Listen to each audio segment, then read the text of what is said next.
Hello, everyone. I'm Dr. Austin Tay. Welcome to episode 52 of Side Chat, a podcast where we share evidence based insights on navigating the complex world of work. Hello to all our new listeners. We are thrilled to have you join us. Don't forget to hit that subscribe button so you can explore our earlier episodes and stay updated on all the exciting new releases. And a huge shout out to our loyal subscribers. Thank you for your incredible support. Your reviews empower us to craft even more enriching content just for you. Today, we are exploring something that affects everyone at work: how we make decisions.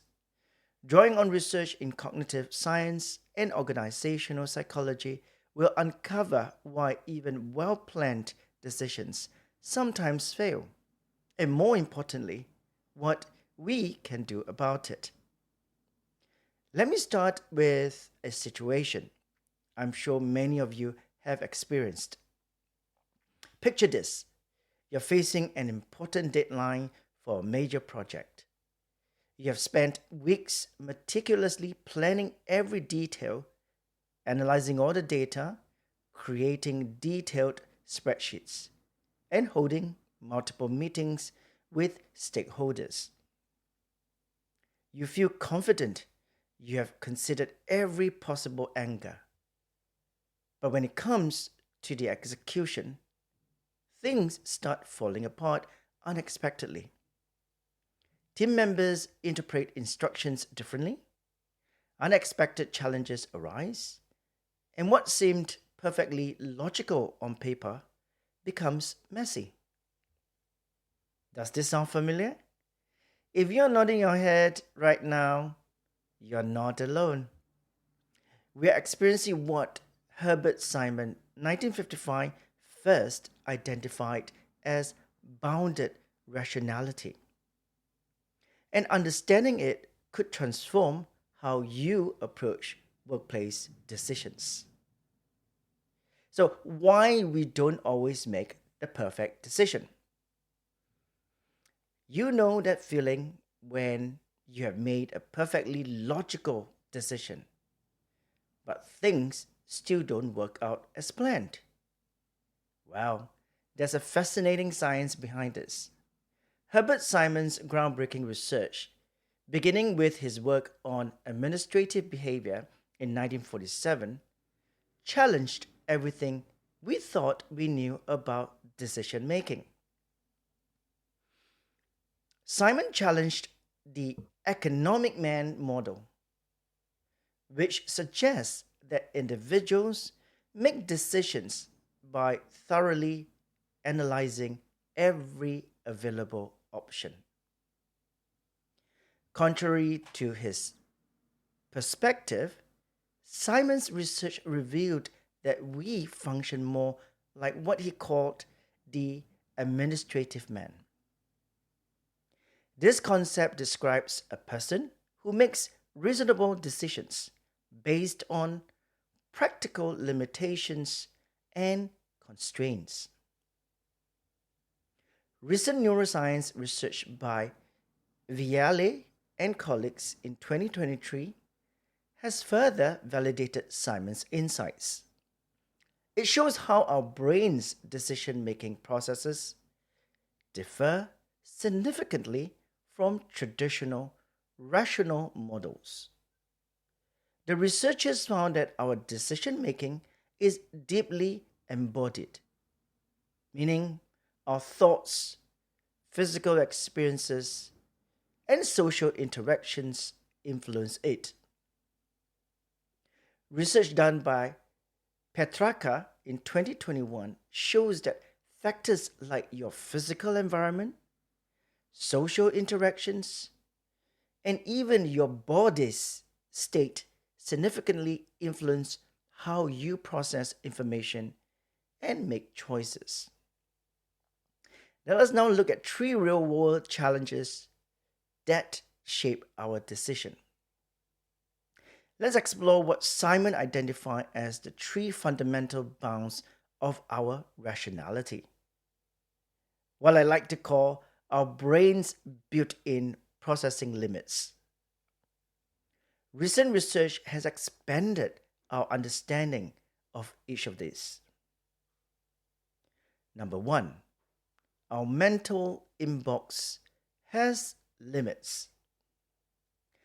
Research by Simon in 1972 indicates that our brains have specific limits in processing information, typically managing only 4 to 7 pieces of information at the same time.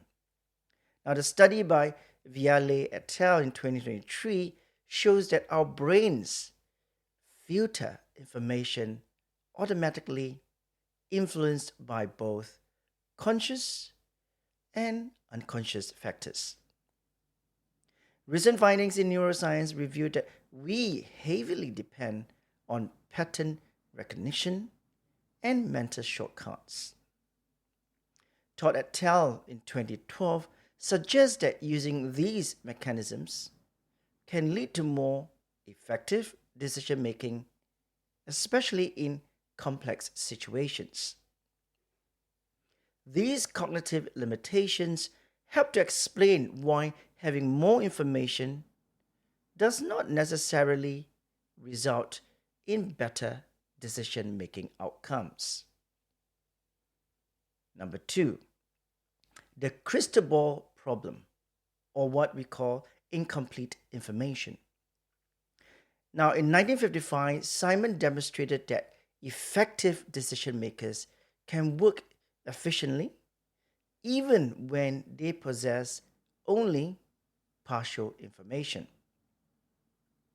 The process of finding information incurs real costs in terms of both time and resources, which leads to a concept Simon referred to as satisficing, the idea of settling for a satisfactory solution rather than the optimal one. Now, research by Petrarca in 2021 indicates that our brains have developed in ways that enable us to make predictions, even when we do not have complete information available. Viale et al. In 2023 highlight that decisions generate ripple effects that are often impossible to fully anticipate or even predict. Point number three, the time squeeze or the temporal constraints.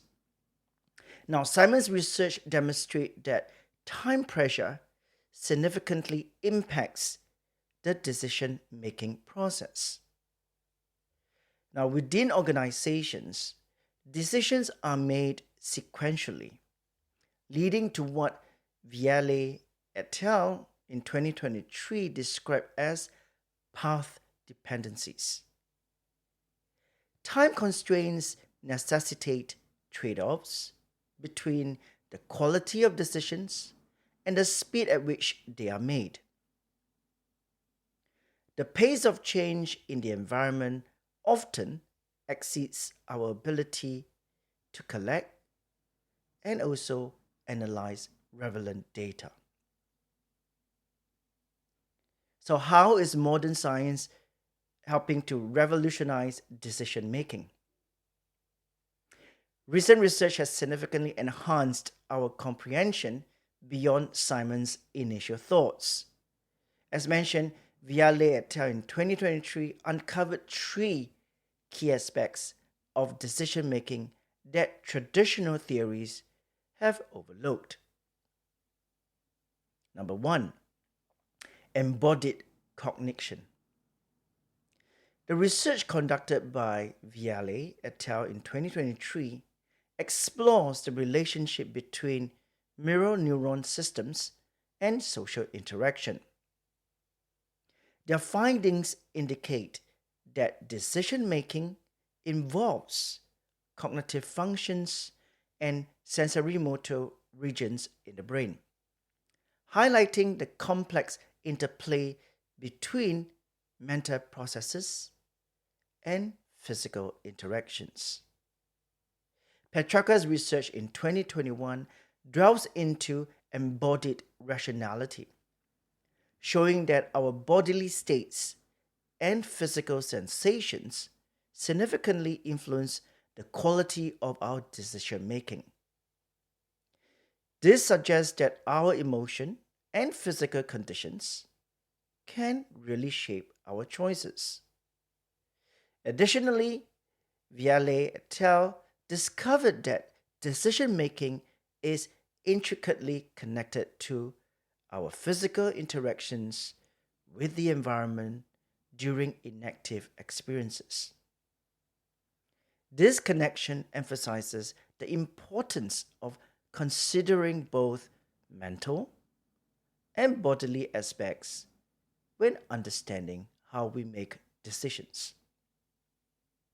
Number two, social dynamics. The identification of specialized neural networks can facilitate social learning. The research by Viale et al. Highlights that social interaction plays a significant role in decision making, demonstrating how group decisions can help individuals overcome their limitations.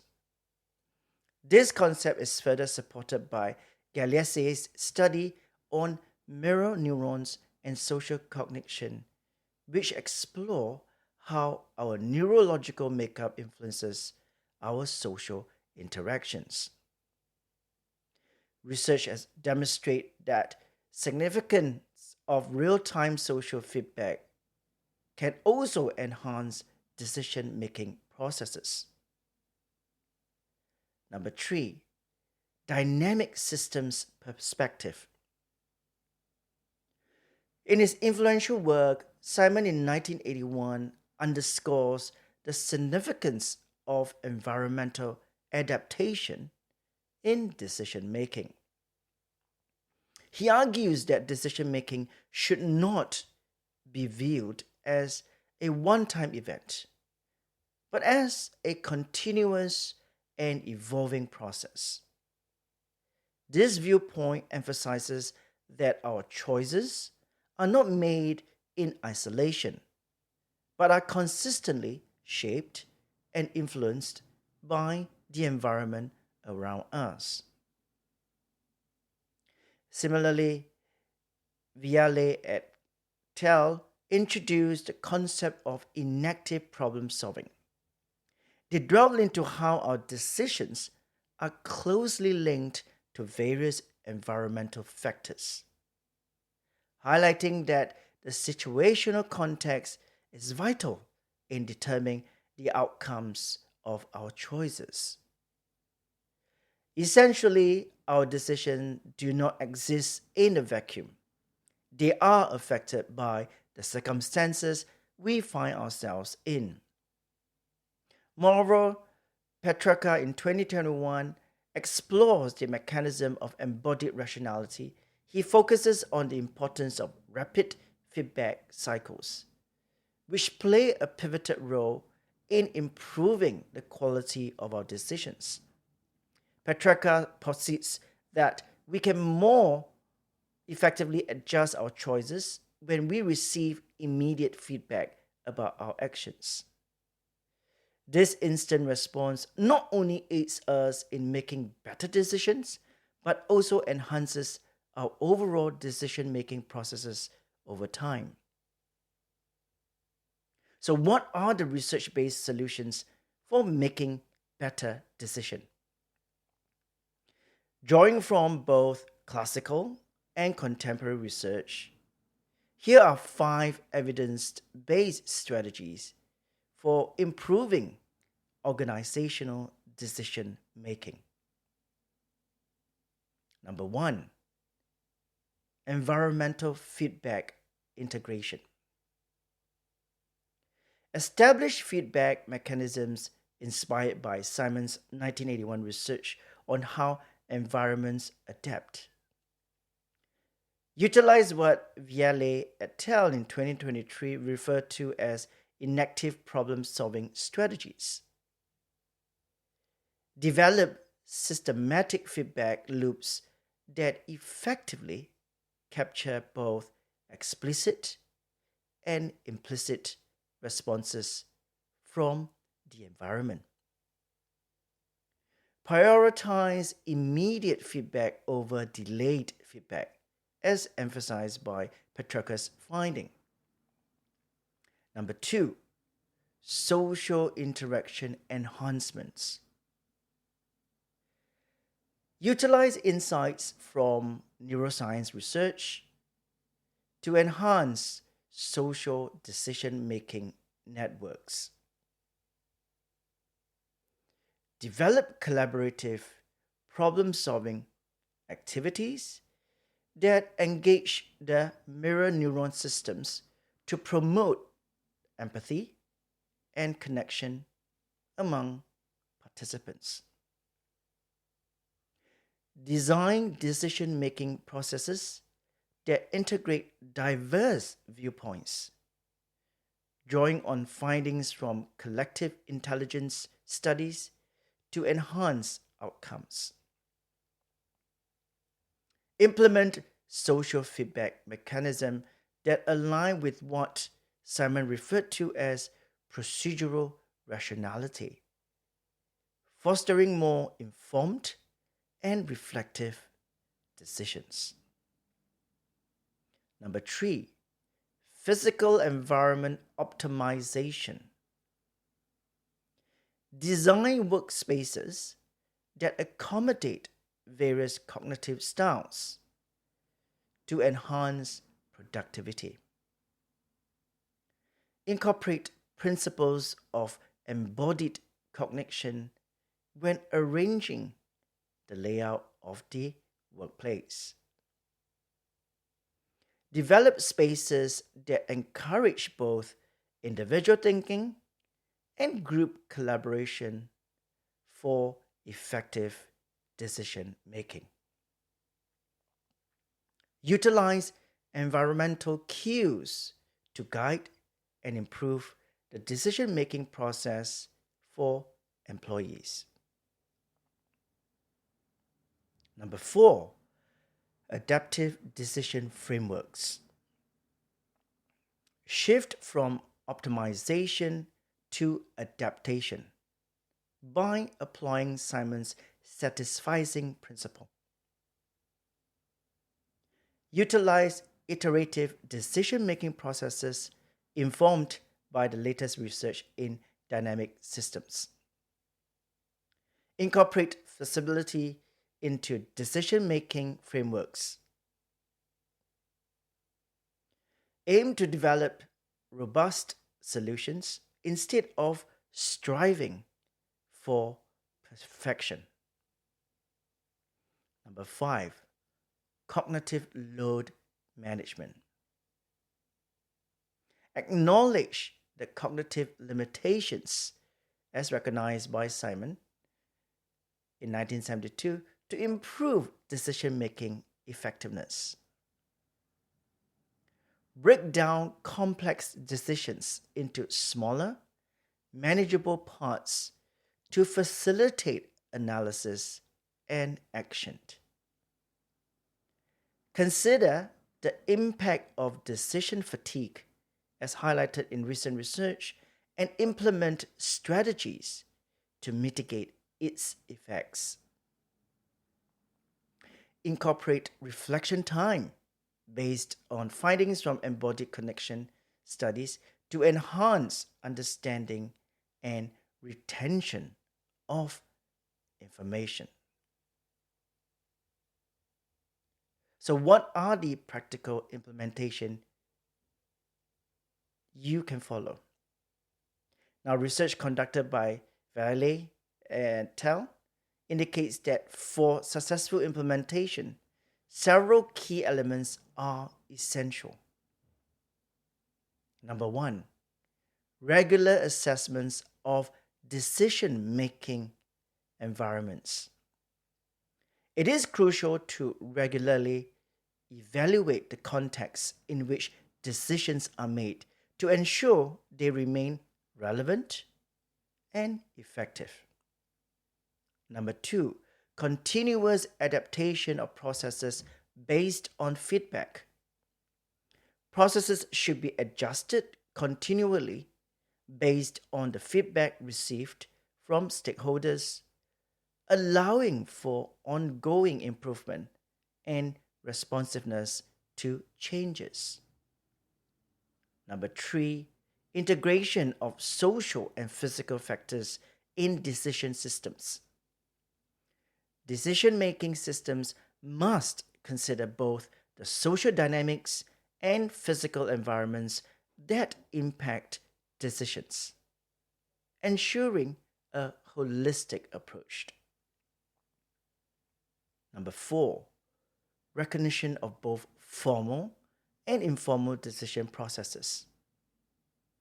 Effective implementation requires acknowledgement of both formal structures and informal practices that influence how decisions are made, allowing for a comprehensive understanding of the decision landscape.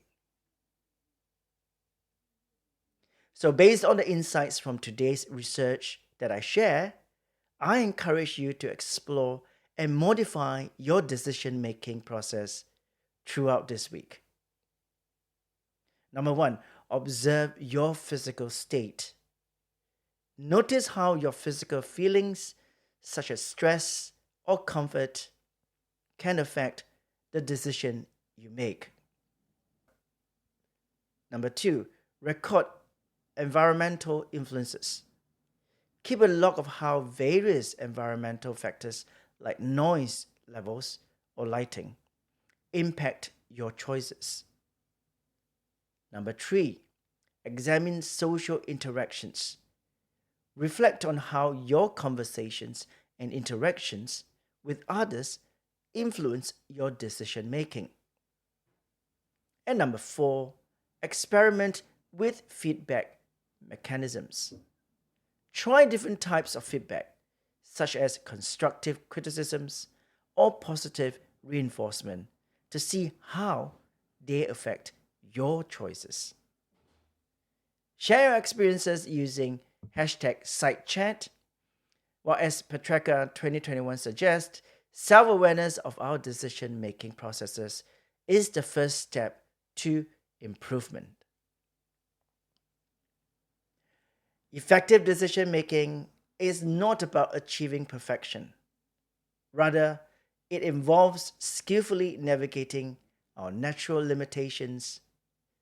This means recognizing that we all have constraints and making the best choices within those boundaries. Embracing our limitations allows for more realistic and achievable decision making processes, ultimately leading to better outcomes.